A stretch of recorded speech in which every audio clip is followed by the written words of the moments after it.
And now we're live. Okay, we're live. I got to go to Well, another room though, right? we're supposed to be live. I'm supposed to go to another room, or I'm supposed to stay in this one. Right. Click on his channel, and it'll show you where his new live one is. I'm filling in a wheel too, there, buddy. So, All right. Welcome to paraglidingtalk.com. I'm going to share this in the chat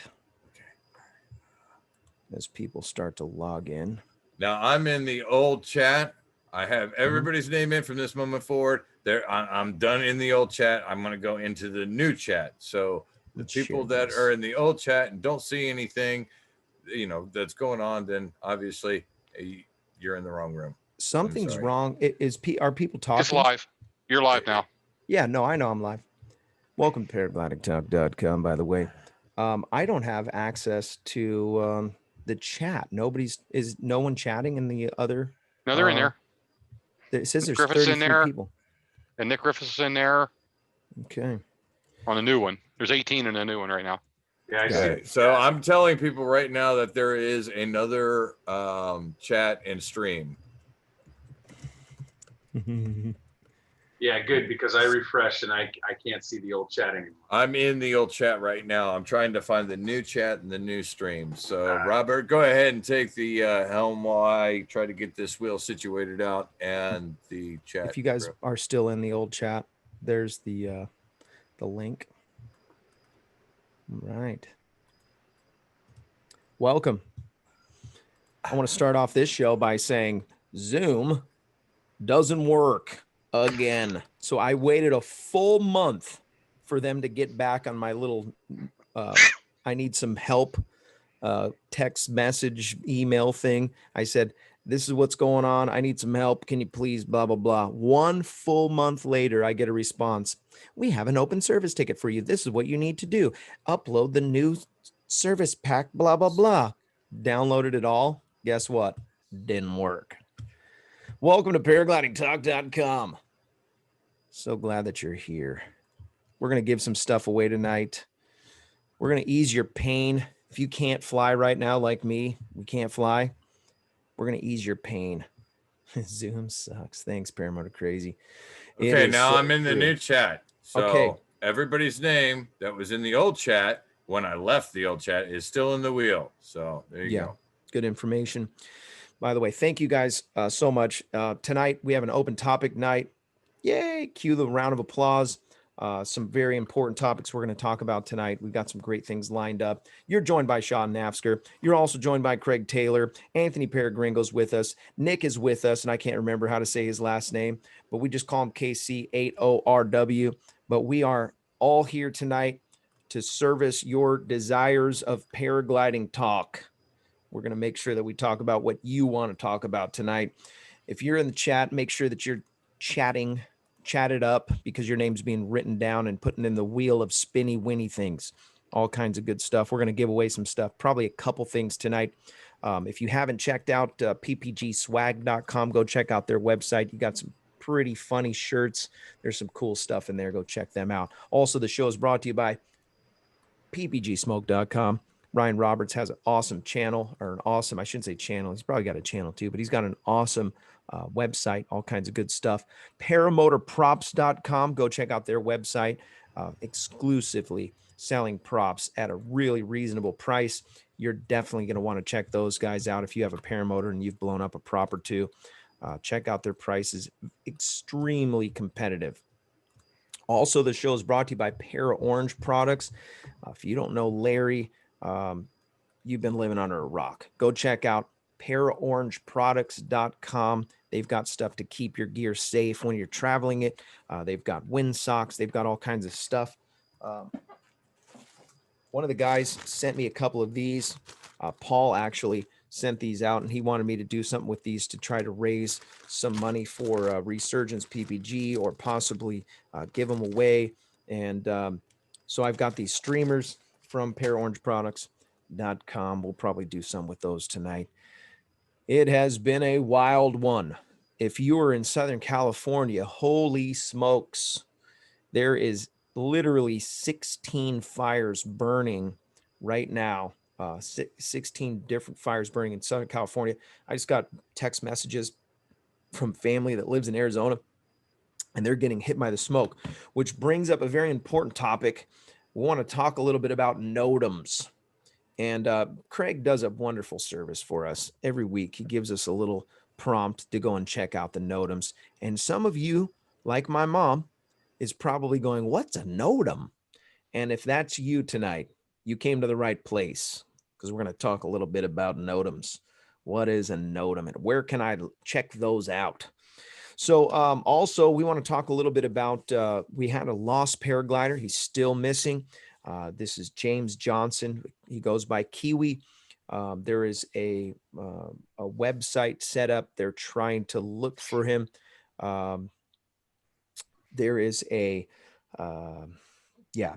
there's all kinds of things that you can do to try to help with finding him. The idea is that he possibly landed after some kind of an event, and maybe had a hard landing, could have got hurt, could have got broken, and so searching for him by air, by satellite. There's a few different ways you can help. And there's some, I didn't put the link in the description. I don't have any of the stuff in the description right now because I had to do this foolishness with Zoom. So stay tuned. If you're watching this after the fact, I'll have some details in there. If you want to try to search some photographs or imagery from the satellites, updated satellite imagery for the area where they think Kiwi ended up. So if you want to support that, if you want to help there, you can do that. And that link will be in the description eventually. I had it pulled up on here, but I ended up having to close everything so I could try to get this show going. Glad you're here. Chat's already going off the tracks. You guys are awesome. Thank you. Really appreciate all the supporters on the Patreon. Thank you for being a part of the show every week. It is a privilege of mine to be able to do this. And so glad that you're here. Let's talk a little bit about preparation. I want to talk about safety and preparation for longer flights. Now, I was talking to a couple guys that are in the hang gliding community, and these guys have been flying since the early 80s. And I overheard this story. Actually, was in the in our chat, and what ended up happening is a guy, they were flying at Elsinore, and a guy got caught up in some cloud suck on his hang glider. They don't even know how high he went. And eventually he came spiraling down, and it was these weird spirals, but he was losing a ton of altitude. He was doing his thing, and he comes in for landing. And instead of having a nice smooth landing, he's hard landing.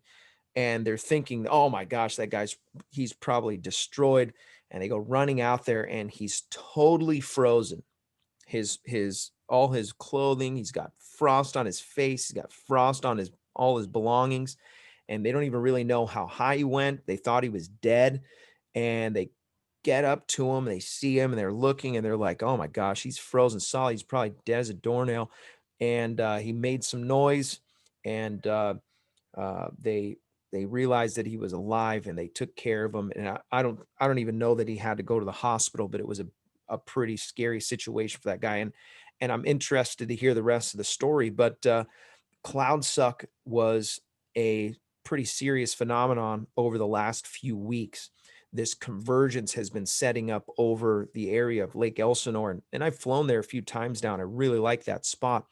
But when it ODs, we're talking cloud base at 18,000 feet. A couple of these guys got in it. As a matter of fact, there's a handful of guys, I want to say 4 or 5, that I saw videos where they got up to about 17,999 feet, and then they went on glide and flew to the beach, with Long Beach is miles away.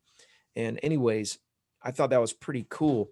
But during that, they had to make a decision. They're gonna make some pretty big flights. And here's what happens in the free flying community. You end up, you start off your day with a mission. You say, "We're going to fly from this place, and we're going to go to that place," or "Our goal is going to be to go from here to there." And it's not so much in the paramotoring world that you say, "Okay, I'm going to fly from this point to that point." you just kind of, from what I gather, you just kind of go and fly, and you end up landing back to your car so you don't have to do any hiking. But for the free flight community, and I'm going to segue into the paramotoring, why this is important. What you're bringing with you could be life or death. And what I'm thinking about is Kiwi, what he brought with him, what he considered before he left. They were saying that he was having radio troubles before he took off. And that particular day happened to be a very bad day to have radio problems for him. We don't know what happened to him yet. We'll find out eventually, hopefully. And he also, something possibly went wrong with his GPS. And there's just this, there's a need to have this discussion. Have your stuff charged up, ready to go. I have an extra radio, and I want to say something. If you're able to do this, and you're in the flying community, whether it's free flight or paragliding, buy an extra radio and have that extra radio. Just treat it like you're going to bring 2 radios with you no matter what. And you don't have to necessarily take it up, because I know some guys are really specific on how much weight they're bringing with them, especially when you're trying to do cross-country stuff. I mean, these guys will, cut the end off of their toothbrush if they're going to do some Volviv flying. But if you can afford it, buy yourself an extra radio to bring with you.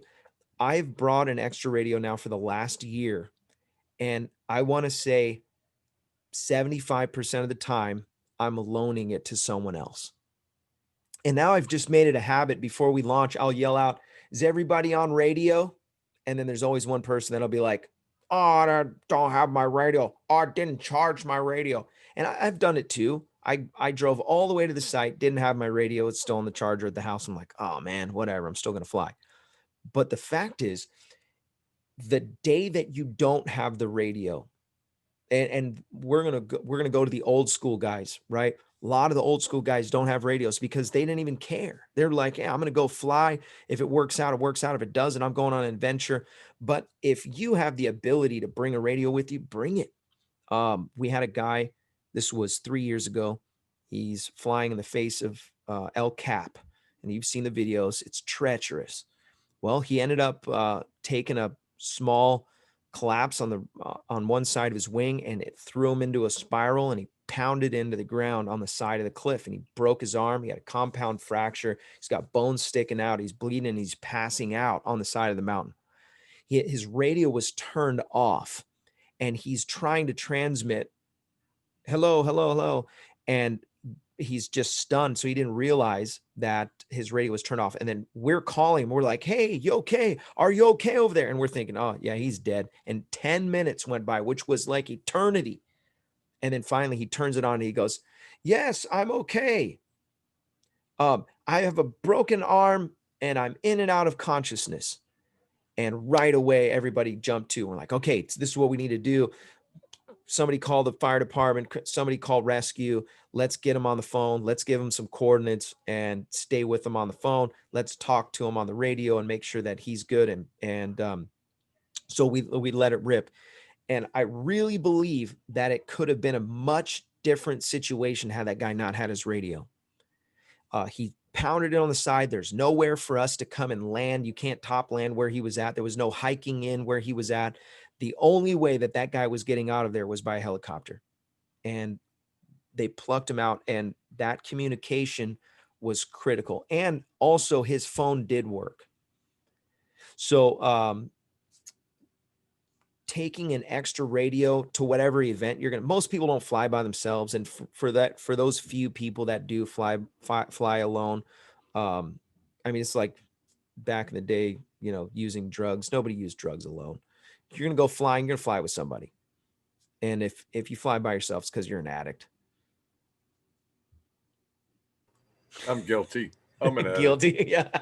I was just waiting. So the idea tonight, and why I stress this and why this is so important, part of the stuff that was coming up in the search for Kiwi is that he was having radio problems. And I wonder if it would have been a different situation right now had he had a good radio before he left. And I'm not going to argue. I may not have turned and went home because my radio wasn't working properly. I probably would have sent it too. And he launched with a group.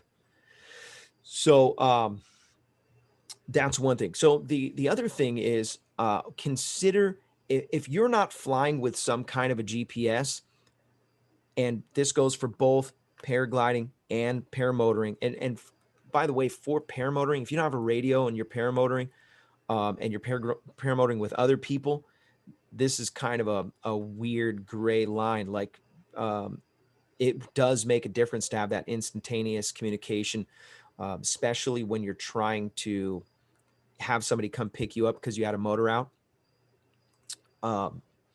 But yeah, so anyways, important stuff.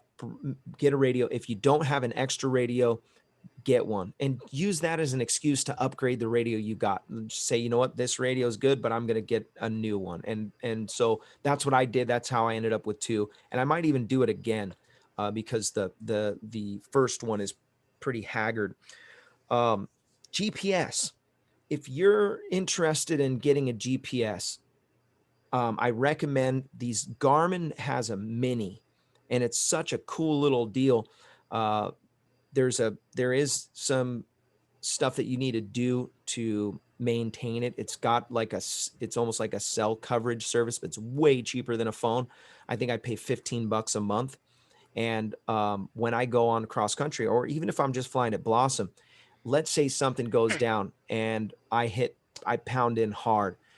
And sometimes what happens is you get busted up and then you go unconscious. You might have a few minutes before you go unconscious that you can flip that little SOS switch, and then that's going to send help to where you are. It's going to send a ping to the search and rescue that's going to come looking for you. And so I think with these two particular safety things, of those two, they're pretty neglected in our sport. And there's been times when I've gone and flown without a radio and without GPS, but now I'm to the place where I realize the importance of it. And it's not that big of a deal to have it and to turn it on. Having that said, your instruments, the three most important instruments that I have on my deck is my Garmin, my variometer, and then my radio. Those three things need to be charged all the time. And then you have your phone. So you got to remember to charge these four things, right? I think if somebody was really slick, we could make some kind of a little box or something that would hold each device so that you can bring them all in, charge them all at the same time. But I think it's cool if you have something that you can, some way to remind yourself to charge those things, have those things ready to go. I can't tell you how many times I've showed up to the site and guys have stuff that's dying or missing. So there's a couple questions that came up in the chat, and feel free to chime in, guys, if you've got stuff that you want to add. I don't want to steamroll the whole conversation, but those things I'm passionate about, both of those things. Jim CR120 said, questions about radios. Do they have SAR guard / coordination frequencies? That's a good question. I don't know the answer to that. And if you guys can answer that. I can help with that one a little bit. Yeah, please. So the frequency for SAR, which is search and rescue, all the ELTs, emergency locating transmitting beacons, will broadcast on 121.5 or I believe it's 243. So most aircraft and general aviation or anything that has like an EPIRB or whatever is probably 121.5. The military used to use 400 megahertz, but I think they're getting rid of that with the changes in the modern technology. And I think maybe Yankee Paramotor can let me know if I'm misleading any of that information or not. But I think that's all proper. So Jim CR120 says 243. So maybe that's Navy. I know Air Force was 400, so I guess it all depends. Interesting. The staying on the topic of radio transmissions, they're working. There's two different people that I know that are working on the transmitters to communicate between aircraft, letting people know where you're at. I know Nick is working on one. He's almost ready to market that. And then also there's a guy here locally for the free flight guys that's making a small one, a lightweight version, or working to make a lightweight version. That's coming soon. Maybe we talk a little bit about airband radios. I'll share a little experience that we had when we were at the SIV clinic at Lake Berryessa. And while we're flying, we're doing tows. Two boats are running simultaneously. So one guy gets towed up and he takes off across the lake. Then another boat comes and they strap him up and then they launch him. So two boats are running, guys. And I mean, it was like a machine. Guys are just, every time you looked, there was somebody in the air doing crazy acrobatics. And it was really awesome. But at one point, we look over and there's this airplane and he's maybe 200 feet off the water. And I'm like, airplane, airplane, airplane. There's an airplane. It's coming right for us. You can hear it. And we were fortunate enough to have an airband with us. And so our Max runs over, grabs the airband and says, attention, there is tow operations happening between, ground level and 5,000 feet above sea level at Lake Berryessa, paragliding activities. And we had to do that 4 different times while we were at SIV. 4 different times we had to run to the airband. He's on a regular radio. And then every once in a while, somebody would be like, airplane, airplane, airplane. I was like, oh my gosh. By the way, really good information tonight. Whoever mentioned that first, that search and rescue frequency, 12150, we need a way to memorize that. So I encourage everyone to try to remember that 12150 or 121 500. If you can somehow remember that, because there are times when you're going to be behind mountains. It doesn't take much to stop these light airband radios, or not airband, but what do they call them? Short meter radios. VHF or UHF. Most Yeah. radios have a 121.5 button. If you hold it down like 3 seconds or something, it'll switch. Interesting. I'll have to. Most airband radios have that. That's an emergency calling frequency, basically. That's really great information. Yeah, and Jim Furman asked, did they not note them, the tow ops? Yeah, they did, but these guys still didn't pay attention, obviously. These guys didn't read the NOTAMs. Nah, they don't read them. And it looked like it was probably somebody that had his own airplane and just would launch from his property or something and fly over the lake. But let that be a lesson to us that there are gonna be situations when you may not come back. You may not land where you expected to land. If you're flying a paramotor, guess what? You're gonna have a motor out. Be prepared. Buddy flying's important, especially in the heat of the summer. And we have to have this conversation because it seems like every year there's some story about somebody landing out. And if you talk to any free flight guys, they're always on this mission to fly super high, super far. And you don't realize how far from the road you are until you land and have to hike there.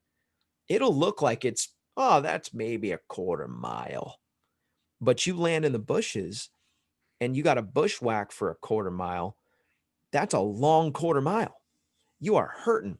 And which brings me to my next thing, and we'll continue the discussion on and these frequencies. And I'm really liking the direction this conversation is going. The being a little prepared for, let me ask this question. When you fly paramotor or free flight, how much time do you have for your landing out, because it's going to happen. How much time do you have? So how much water do you have? How much food do you have? And can you make a fire? Or can you make, is there a way for you to um, camp out where you're at overnight? Are you, because anybody, you can sleep in your wing. If you don't make it to the road before it gets too dark, you can find a place to take a nap. Um, but realistically, do you have enough water? Do you have enough um, food? Do you have some sustenance? And you could probably survive for 3 days. But when you're really hiking, when you're really pushing, you're starving by the end of your hike. We did a little trip up the backside of Horse, and it's I almost say it's maybe a couple miles. It's uphill the whole way, and we carried our gear up, 50 pounds on my back, got some water. I ran out of water on the way. And on the way down, the whole time I'm thinking, oh my gosh, I knew I had waters in my Jeep. I just had to get to my Jeep. And about 3/4 of the way, I thought, this is what it feels like to be panicked and super thirsty. And I never want to be there again. And I knew I could put my bag down and hike without it and get to my Jeep and get some water. But I was so thirsty by the time I got to that 3/4 mark, because we hiked up with the intention of flying back down, and the wind direction changed and we had to hike back down. And it was brutal. And I was with Nick Hawks. He's like a little machine. Didn't even phase him. But for me, I was hurting. I cannot imagine being lost, confused, disoriented, not sure what direction to go, and being out in the middle of nowhere without some water and without these critical things. So it's important that we have this conversation. A day does not go by that I don't think about Kiwi being out there somewhere. And he's a survivalist. I'm sure that he's given his best effort, but the time is running out for him. He's out in the middle of nowhere, and it's hot. And so these things I've been kind of festering on and just thinking about. And so how long can maybe just, if this show just made you think about that one thing tonight, to consider how long can you be on the ground for with what you have on your person. So it's something to think about. Let's give something away. I know it's kind of an intense show tonight. Yeah. I appreciate you guys being patient. All right. So YouTube! no more names. No more names. No more names going No in more the names wheel. for now. It's it's a done thing. I got everybody's name in there. So from this moment on, no more names are being added because I'm paying attention to the show. Okay. So we're gonna give away another neck gator. We got a host disabled participant screen sharing. Oh, that's lame. Breaking does the that? internet show at a time. does Paraglidingtalk.com. That's lame. Try it now. That's right. Okay, we're gonna do this, and I did a little change up on the wheel here, Robert. So you've got time. Why don't you share with everyone all the lovely goodness here? Oh yeah. This show's brought to you by Nebraska PPG. Josh Bowden runs a school in Nebraska. If you're interested in getting some top-notch training, sign up with Josh and his team today. I was just talking to him on the phone just before the show, by the way. I sent him an invite. He's driving right now. He's delivering a paramotor to somebody. Paramotor. This show is also brought to you by Tri-State Skywalkers. If you're in the Indiana, Kentucky, or Ohio area, you can reach out to Brandon McLeod. Join a flying club will help you to grow in the sport and make you a safer pilot. If you're interested in joining the Tri-State Skywalkers, you can follow the link in the description. Also, check out germgladiator.com. He sells all kinds of good stuff to kill germs. The show is brought to you by iFly. That's Christine Frederick. Yep. Winner, chicken dinner. Christine. Congratulations, Christine Fedrick. I think I said that right and I didn't butcher it. And if I did, sorry, Christine. I read that right. Christine. Congratulations. Winner, chicken dinner. Please reach out to me on the website, paraglidingtalk.com, and go to the contact section. Give me your information, where you want me to send this. wonderful neck gaiter that the government is forcing you to wear. Oh, this just got demonetized. I lost my audio there. What would you say, Robert? Because the wheel was shouting like, "Ah!" You know, in my head. Yeah, I was just trolling the internet. So when they got back to you after a month, did they not? Do you not talk to somebody like voice to voice, real time person? No, it was just an email. Oh, Yeah, and it said, do this, do that, and do this. Check, delete your cookies. I already did that. Delete this, delete that, and then download the updates. And I was like, all right, that's what it was. Maybe I just needed, the bug fix update. so they never give you an excuse too as to why you're demonetized? Oh, you're talking about YouTube? Yeah, YouTube, they just demonetize it when it's the most important part of the show. And then afterwards it gets cleared and then it'll be good. Like by tomorrow, it'll be fine. But everybody who's logging in now is going to get a commercial, but I'm not going to get any credit for it. I don't care. That's why I have Patreon. Thank you, Patreon supporters. You guys are awesome. Thank you. Yeah, I'm serious. Take that, Zoom. Yeah, take that, YouTube. Yeah, so anyways, pretty funny stuff. It's not about the money. That's right, Jim. Until I get my paramotor, it is. And I'm stacking money. These paramotors are not cheap. Hey, there's used ones for sale cheap. You need to come pick one up. Not that cheap. I just if Ryan comes through with a frame like he's going to, then I just need a motor and a harness. And then I'm going to be cooking with Crisco. By the way, guess who's coming on the show? Leah Cachulo. Woo! When? Yeah. I think next week. We haven't firmed it up, but that's a very good possibility that she's coming on next week. That'd be awesome. She'd be a great guest. She's always very knowledgeable. Like the way that she describes everything is just very detailed. Awesome. Yeah. Yes. So ask her to bring coupons for the SIV. Oh yeah, that's a good idea. Just Yankee Paramotor said Tucker has like 8. I know. I just saw another video. It said I have a new one. Like, every time I look, he's got another one coming. Yeah, I find that funny because Paramotor Crazy just bought the same rig and got it during the fly-in. And then Tucker released a video that he bought the same thing again. Okay. I think Tucker got the bigger cage on his because his is like huge. Hey, Mom, thanks for the $20 in the super chat. And also, I saw my crazy Uncle Bob. He donated $5 to super chat. Thank you, crazy Uncle Bob. Those little contributions really they make a difference. Yeah, not only that, like for example, today we've got a good, relaxed, laid back show going over very serious discussions, very serious topics. Yeah. And the people that have been in the show, have been around the show and have watched the show, how they follow the show.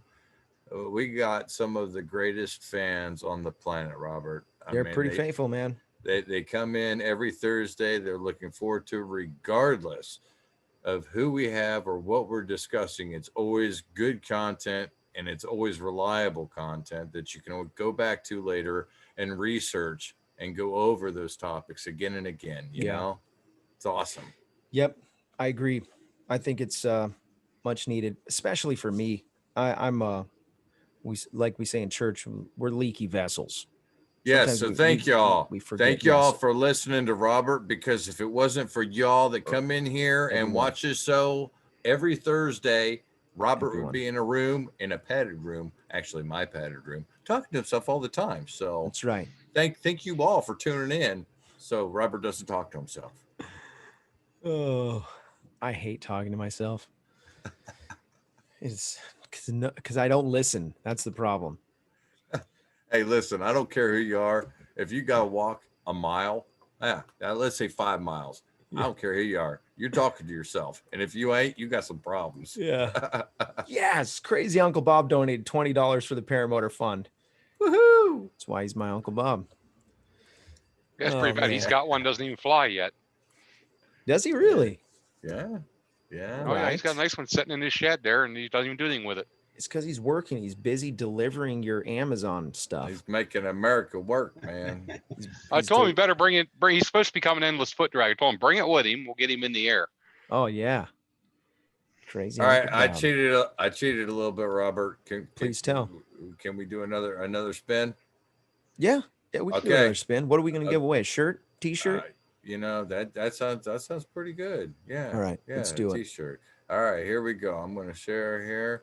I By the added way, some names. Jim Furman gave a great comment, and we're gonna pick up what he said right after this giveaway. ParaglidingTalk.com is brought to you by iFly Indiana Powered Paragliding. If you're interested in flying paramotors, there's no better place to get the proper training than iFlyIndiana.com. Kevin and his team will get your feet off the ground. That's iFlyIndiana.com. Show is also brought to you by the Lone Star Paramotor Group. If you are in the Lone Star state of Texas, reach out to Ron Turan and his team for world-class training at LoneStarParamotor.com. That's my best radio voice. That's all I got, guys. Hey, perfect know what? timing. We're coming up to it. Who do you think it's going to be? Oh, dang. Who do you think? Who do you think? Craig almost had it. I think Nick Webster. Jim.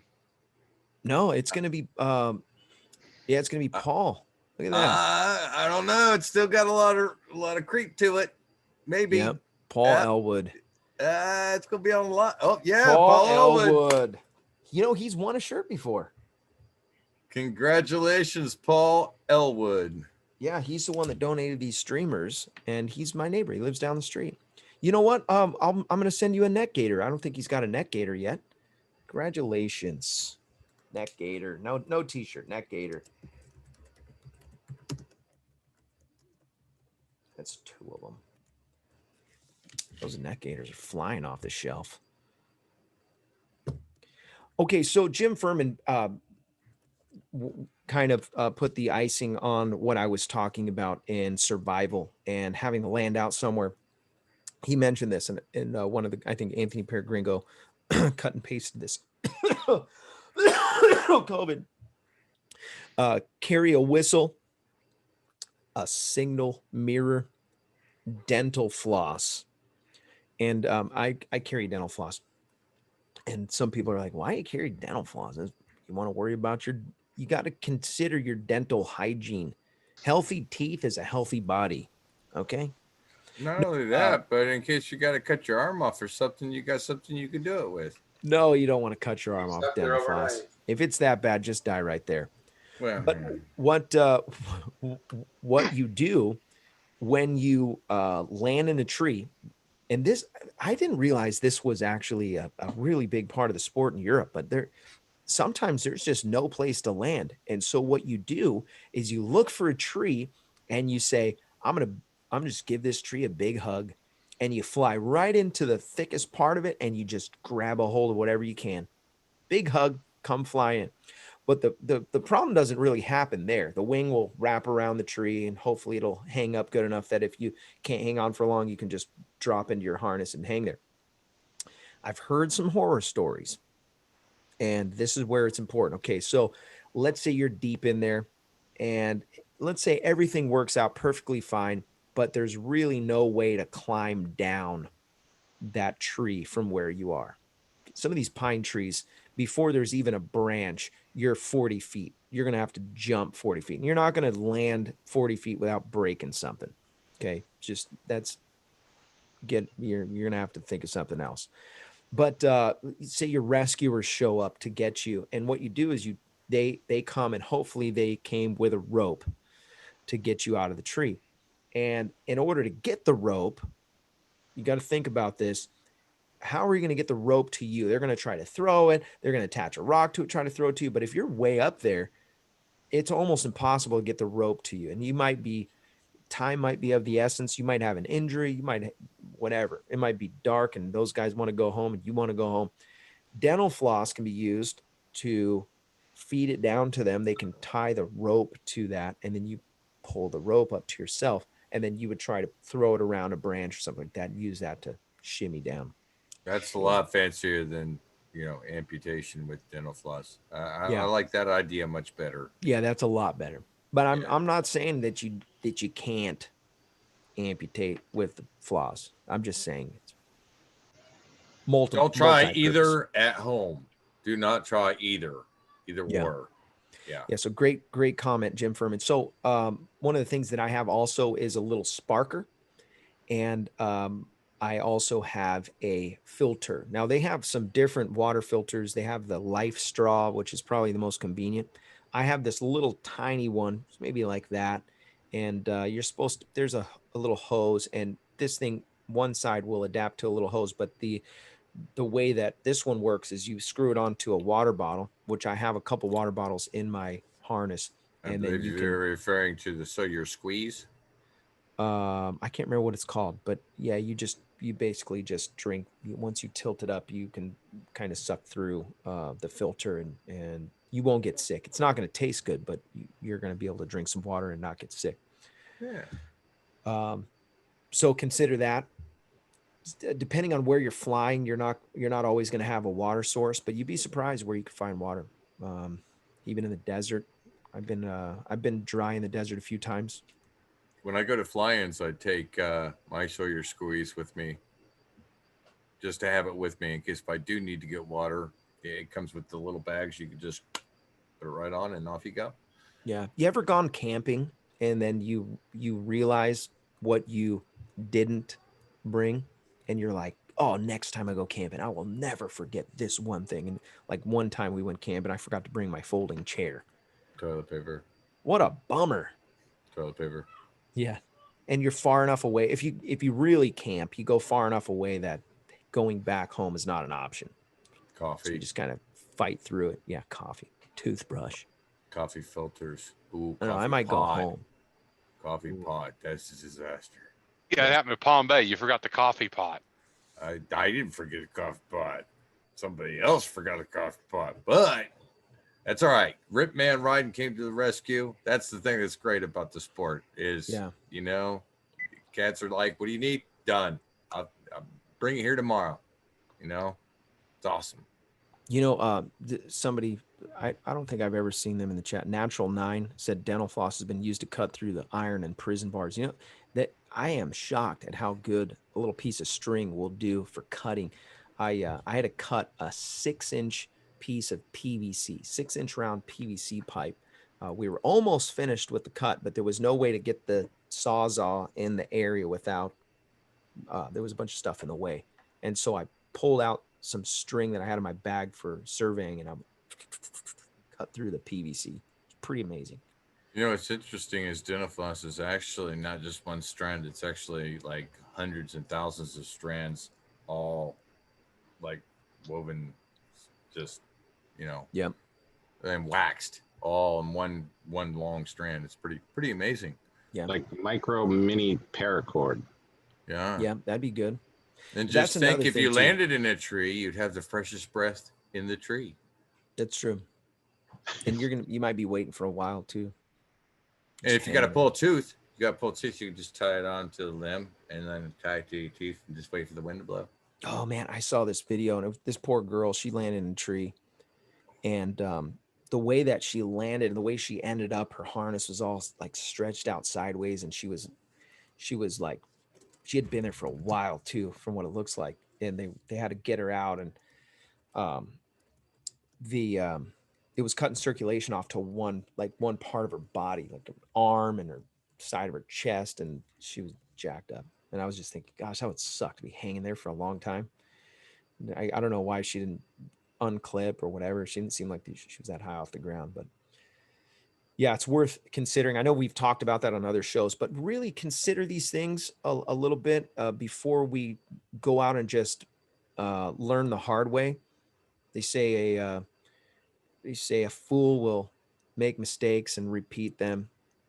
A man will learn from his own mistakes, but a wise man will learn from other people's mistakes. And that's what we have this show for. So you can learn some things, take some things, put it in your your toolbox.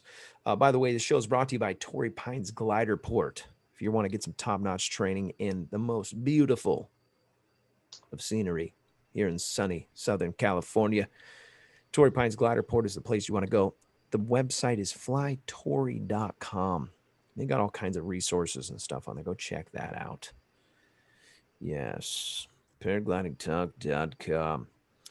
Yes. Oh, Yankee Paramotor brings up Lance's Powerline landing video. Credible wealth of knowledge. You know, I considered finding out what that little stretch of power lines that is in the valley in between Blossom and El Cap. I considered finding out what the name is so that we could call SDG&E in an emergency situation and say, hey, it's section 25497, you know, whatever it is, so they would know what section of power to shut off. And I think that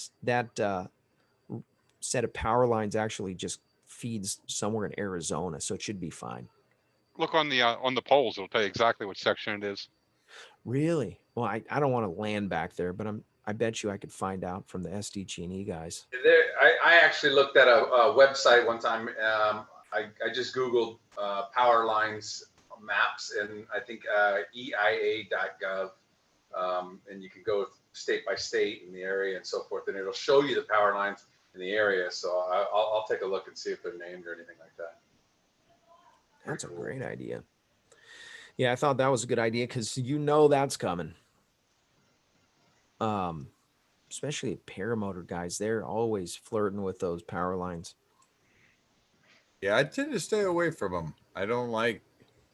Yeah. Gosh. I've spent fair time in my youth being close to them, and I just don't. Yeah, you get to where you're feeling the hairs pull toward the power line, and it's just like you feel the buzz.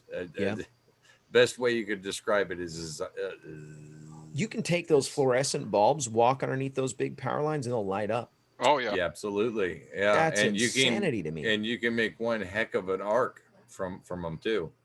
It's pretty amazing. Oh, that's scary stuff right there. You know what, Robert? It is 9:51. Okay, which is 6:51 for you, correct? Is that correct? Say that one more time. 9:51 for me. It's 6:51 for you, correct? Yeah, 6:51. You know what? Since it's 6:51, we've mixed it up a little bit tonight. Yeah. You know, we've made it very, very edge of your seat, very suspenseful. Yeah. You know, we messed up the internet. We started a little bit behind. We were in one chat room, had another chat room. You know, I think maybe we should maybe we could make a one-time exception on this show and do one more spin for a net gator. For a net gator, for a very I know, but listen, I got everybody's names in there. And there's a lot of people watching. I've worked, I know, and I've worked really hard. I've gotten a whole 50 freaking minutes on this thing, man. It's amazing. And I've got left here. Charles is itching to spin that wheel. While you're setting up for that, here is the power line that you were talking about. Yeah, see, and it's San Diego SDG&E. 230,000 volt. That'll fry you. 345 kV. You'll be fine. You can roast some s'mores on there. Yeah, so you get within about 10 foot of that, you're going to arc over. So check this map out, though, real quick. So I'm zooming out of San Diego County. It shows, you know, obviously all the power lines. I think it also do gas. It'll do certain things, but let me see here. While you're setting up, look at this. Nationwide, I think maybe even worldwide. Wow. Wow, that's intense. Right? U.S. Energy Mapping System. So this is just me having trouble loading, I'm sure, on my computer. But when I zoom down, it'll start to narrow in. Loading. Gas, electric. Cool, huh? Where does that one run from? Right through Blossom. Go zoom in on that one that runs across El Capitan. There it is, right there. It goes up from the El Cap Reservoir, right? You're talking about it going across the valley, right? Right there. Yeah. Yeah. Zoom in on that Wildcat. section. So where's the source is probably where you want to find out too, and then where's it going? The source is going to be, looks like San Onofre. It goes up. You see her up top there, right above that Gordon Frack. You can see her, it breaks off into two separate places. Yeah, that's probably a hub Right there. Yeah, that's where one place they can turn it off at. Yeah. Substations. Oh yeah, Yeah, that's busy right there. Wow. Yeah. That's a Beeler major Canyon, sub. there's a couple of LZs that I've been scouting, and there's a lot of power lines around there, no doubt. And where does it go? Follow it down. Where do you want to go? Go down towards Alpine there. Is that where it goes? Looks like Yeah. it does a So little. yeah, here's branch there. Alpine. Here's where the fires are right now. The big fires are. Yep. Apple right here. Yep. What a bummer. I have two friends that live in there. One of them is stuck because the roads are closed. You can leave, but they won't let you go back to your house after you leave. And it's probably because of looting or whatever, safety and looting. Yeah, it looks like it's coming out from the east, and then it comes down. Anyway, and it goes down to maybe to Mexico. No, I doubt it. Probably runs right along the 8. Like here's the Otay ones, right? Here's Yeah. Otay it goes right along the border, right along the fence, and then everything else. And those look like they team up and go to Arizona, huh? Yep. Yuma. Yep. El Centro. Yeah, so we just turn the power off to them. That's fine. Kill the power. Kill the power. Yeah, that video where the guy talks about his landing in there, that was intense. I mean, Jim CR120, thank you for having family friendly and very survival oriented show. Thank you. Heck yeah. So here we go. Yeah. Since y'all are loyal subscribers, watchers, dedicators to Thursday evenings, watching enjoyment, we're going to give you one more spin here. You ready, Robert? Hang on here. Let's see here. I got to move this thing out of the way, get rid of this ad because ads are annoying, right? Boom. I know that guy. Yeah, I know. I got to. Yeah, he's funny looking. Boom. There you go. Ready? He's funny looking. There we go. This is for Neck Gator, y'all. Yeah. It's going to be good stuff. Christine Fedruck. Paul Elwood. Mm-hmm. And the next winner, whoever it is, on paraglidingtalk.com. Hey, Craig, do you want to mention Resurgence PPG? You're muted, by the way. That's all right because it's going to catch up here pretty soon. And I tell you what, okay. after we get done with it, because it's going to call. It's going to cut you off. I don't want it to do that, Craig. I want to hear what you got to say too, Bubba. It's almost there. Man. It's going to be really close. I think it's going to be nail biter. The hypnotizer. Don Guthrie. Wow. Congratulations, Don Guthrie. That was amazing. That was really Craig, close. tell us all about Resurgence PPG, buddy. Resurgence PPG. Resurgence PPG is a 501c3 nonprofit veteran organization. They help adaptive and physically capable individuals train to fly, paramotors. If you know of any veterans or anybody that you think could benefit from a worthy cause such as Resurgence, please go to Resurgence PPG. I'll put the link in the chat and nominate a veteran for that program.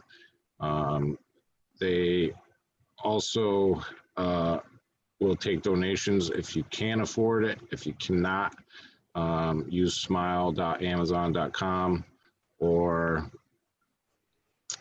just support them in other ways. Pat on the back, anything is good. I'm not even kidding. The program really does affect and change the lives of people around, not just in the community but in the families. It kind of goes on deaf ears sometimes, but it really is close. So take care of those guys. They serve us, and at least we can serve them. Absolutely, man. No These guys are- NOTAMs except for the fires, and you know, check them before you fly. We didn't really even get to talk about that very much. Where do you guys go to check your NOTAMs? I use ForeFlight, but I also listen to the ATIS since I'm like 3 feet from the airport gates. And I am in Class D airspace, so I need clearance before I fly when I'm at Nantucket. So generally, they're posted on all the apps, but I put the links in a couple of times. I'll do it one more time in case anybody missed them. But AOPA has a good website for that. And there's a couple others if you look around. Very well. I generally just go to the website. I check it online. I check before I'll leave, just to make sure that everything is all right before I get to where I, fly from. Excellent. Yeah, it's pretty important to check those because a few reasons. One, you don't want to get caught up in something like yesterday and the day before. I saw I don't know what you call them, a gaggle of helicopters fighting this fire. And I know that there's airplanes dropping fire retardant and there is these helicopters driving water, but now the military's involved. So there was it was intense. These helicopters are flying. There was 5 of them flying together. They're all in formation and they're flying literally right over Blossom. And you know what? There was people flying yesterday. And I'm pretty sure this area, Blossom Valley, is in the NOTAM. If it's not, I'd be really surprised. But I wasn't flying, so I didn't check. And I could be wrong, but it's worth looking. Very important. Check those, especially if you're trying to put a fly-in together or something like that. We are going to go to the after show. Congratulations, Christine Frederick, Paul Elwood, and Don Guthrie. I'll be sending out those neck gaiters on Saturday, so you should see them a few days after that. Thank you for watching the show. Really appreciate everybody, all your feedback, the guys here.